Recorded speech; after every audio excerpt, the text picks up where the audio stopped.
the Madman! Welcome to another Fractured in Alterac Valley card review. And we'll start off with the darling of the mercenaries. That's right. Rokara, the Valorous. 7 mana, Battlecry, equip a 5/2 Unstoppable Force. And of course your usual 5 armor.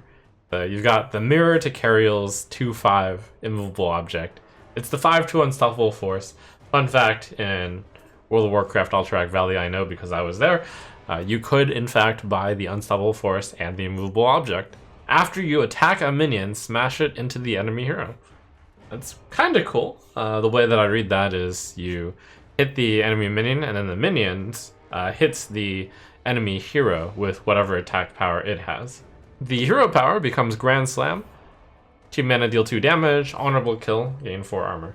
It's an interesting set of being a hero card and having high mana cost and equipping a weapon that's kind of aggressive and coming up with a hero power that's both aggressive and defensive at the same time. She doesn't really fit into any obvious control archetype because as control, you're not necessarily wanting to pay 7 mana to equip a 5/2 weapon and then get the hero power, change it from gain 2 armor to deal 2 damage, and then sometimes gain 4 armor. Where this fits, I think, is heading towards a new archetype, some sort of a mid-range archetype, that would also use the other legendary revealed for Warrior, Captain Galvangar. 6 mana, 6/6. Battlecry, if you have gained 15 or more armor this game, gain +3/+3 on charge. So Captain Galvangar and Rokara are both kinda weird in that they both want you to gain armor or like have some sort of control ability while also being aggressive. Captain Galvangar is a 6 mana 9/9 with charge, but in order to get that done, you have to supposedly play this in a control-ish deck because you're trying to gain 15 or more armor. This is either going to create a new deck archetype, which is going to be a mid-range warrior which gains some armor but also has some aggression, or they're going to be completely useless because that's pulling 2 completely different directions at the same time. Over in Demon Hunter Land, we've got a toy for Big Demon Hunter. Sigil of Reckoning, 5 mana, fell spell. At the start of your next turn, summon a random demon from your hand. It's the Spell of Manari! Haha! Maybe the skull is too powerful, or perhaps maybe the Demon Hunter just has demons that are too good. But when you're playing 5 mana to cheat out a minion, and the minion only comes out at turn 6, you're not saving that much mana on it, and you're reliant on drawing both the Sigil and the Demon at the same time in a archetype that doesn't have the life tap of Warlock. It's questionable, but if the right big demon comes along, perhaps. It's certainly another option for the big Demon Hunter deck. However, it already did have a card that arguably was better. You already have Fell Summoner, a 6 mana 8/3, and it probably death rattles the turn that it summons because that has such a high attack. So would you pay 1 mana more for an 8/3 is the question. And, you know, I think I would. Rogue gets the Lobotomizer! 2 mana 2/2, honorable kill, get a copy of the top card of your opponent's deck. At the most optimistic, it's a 2 mana 2/2 weapon which gains you 2 cards. That would be really good if that's how it worked.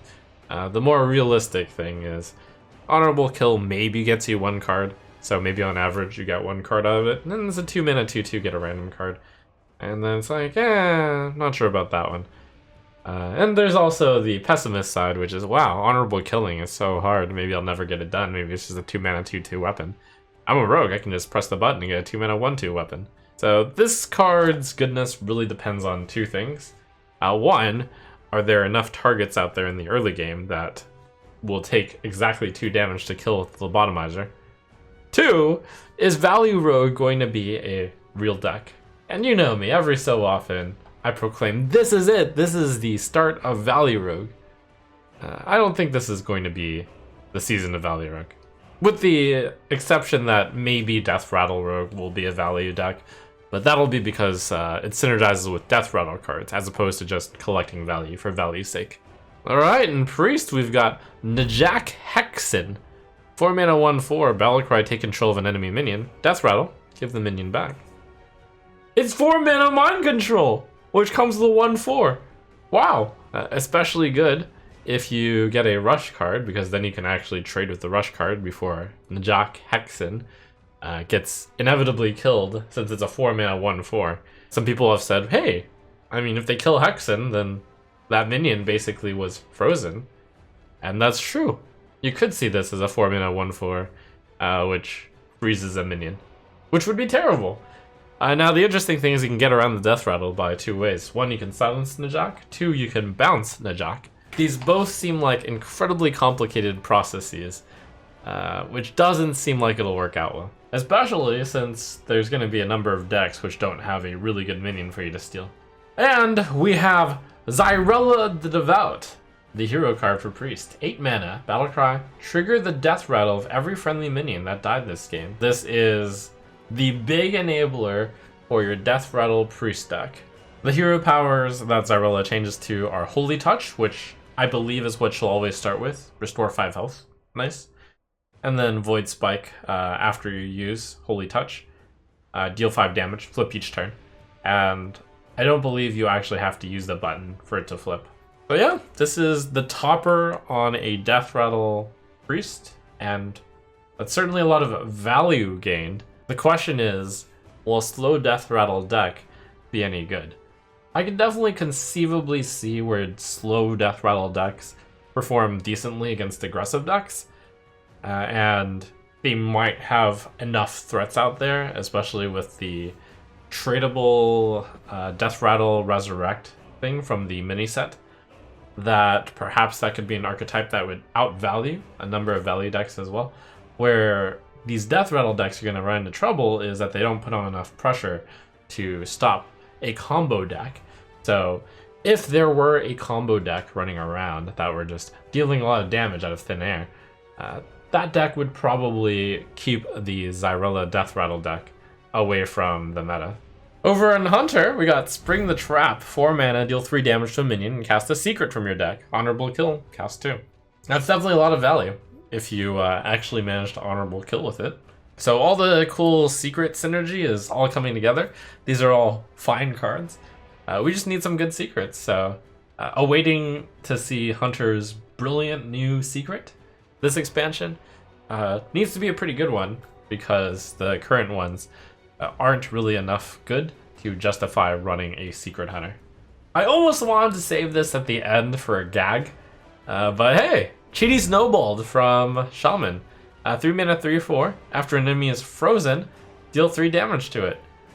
Do you know where all the Shaman freeze spells are? Well, so far we have one of them in the entire standard set. It's Snowball Fight. This is a minion, so it'll get caught up in the Snowfall fight.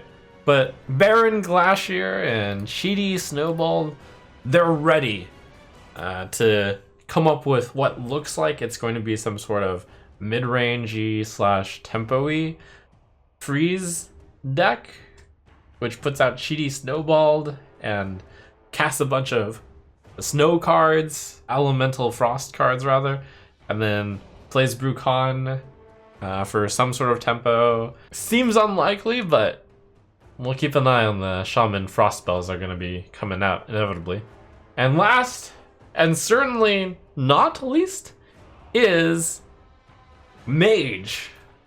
We're finally seeing it all come together, because we've got the legendary Balinda Stonehearth. 6 mana 5/5, Battlecry, draw 2 spells, swap their costs with this minion's stats. So that means if your deck has entirely big spells, we're talking like 7, 8, 9, 10 costs, then, and let's suppose the average is going to be 8, then that would be 6 mana 8/8, draw 2 spells.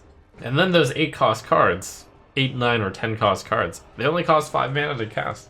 What about the big spells? What do we want to cast with the big spells? Well, good news! There's Iceblood Tower! 10 mana! At the end of your turn, cast another spell from your deck. Last 3 turns. Okay, so it's a big spell that enables more big spells. Okay, I'm ready. I'm ready. Let's see the big spell. Let's see the big spell that you want to put in your deck. Okay, hold on. We're taking a detour. It's Magister Dawngrasp. 8 mana, hero card. Battle Cry, recast a spell from each spell school you've cast this game. Well, you know that card is actually good with big spells as well, because you're going to want to cast a big spell, and then Magister Dawngrasp gets you max value when you recast that big spell. Currently, the spells that you cast in the traditional Quest Mage are pretty small, and then the effects would be pretty small. Magister Dawngrasp's hero power, though, is also pretty big, although it starts off very small. Arcane Burst, hero power, deal 1 damage. That's the literal same exact as your default hero power. However, if you get an honorable kill with your hero power, which can certainly be on one of your own weak minions, then Arcane Burst gains +2 damage, and then it'll deal 3 damage with each hero power. Wow. And then if you get another honorable kill with that, it deals 5 damage each hero power, and then you're talking. So, as early as turn 11, under normal play, where you're not like speeding out the Arcane Burst by making it cost 0, by turn 11, you could have a hero power that deals 5 damage. Will we be in a meta where those sort of slow, escalating hero powers are rewarded? Time will tell, but that is currently seeming unlikely to me. Now, enough of this, though. We want to see the big spell that we can cast with Magister Dawngrasp, that we can recast with Iceblood Tower, that we can fetch with Balinda. And here it is! They actually didn't just completely tease us. It's the big spell, Rune of the Archmage. No spell school, unfortunately, so can't actually be cast again by Varden. 9 mana, cast 20 mana worth of mage spells at enemies. So it's like a mega Yogg. I do think this card is actually quite good, but it is a little bit inconsistent. Tiny bit inconsistent. Lots of value, definitely worth playing for 9 mana. This will almost certainly give you an advantage, but you can't just cast Rune of the Archmage and win the game. Unless? But I do think that if you do have a big spell mage, you are going to see that Rune of the Archmage, certainly. And you might even see Grey's Sage Parrot repeating that Rune of the Archmage. So the big spell mage is coming together. We got not 1, but 2 big spells. And one of the big spells will cast the other big spell as well. That's pretty cool. We're just like missing another actual good big spell, though. There's also the problem with big spell mage that your big spells cost a lot of mana. So you're gonna need to be in a meta where you are able to survive into the late game without small spells in your deck. So presumably with mostly minions. And then you can cast your big spells on turns 8, 9, 10. Possibly discounted a little bit if you've got some sort of discount or a mana cheat. Will this archetype be a winner? Well, it's gonna depend on how slow the meta is. Now, that's not the only way. Like, you don't have to only put big spells in your deck. Maybe you run some small spells, and you have the ink set, and then your ink set discounts Rune of the Archmage by 5 mana. Maybe that's the way to do it. And real quick, one more card I forgot to cover. It's Frozen Mammoth, 4 mana, 6/7. This is frozen until you cast a fire spell. The only class that can feasibly currently cast this is Mage.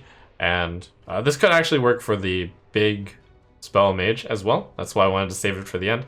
Pretty big payoff if you actually unfreeze it. So is it going to work? Are we going to get mid-range warrior, which wants to deal damage while also gaining armor? Are we going to see big demon hunter? Are we going to see big spell mage? Are we going to see Valorous? Are we going to see death rattle resurrect priest? Are we going to see secret hunter? Are we going to see frost shaman? Are we going to see some sort of hand buff paladin? A sort of death rattle zoo warlock? Perhaps a beast druid? We've got the seasonings all out here already. Will it come out into a delicious pie of new decks? So many possibilities.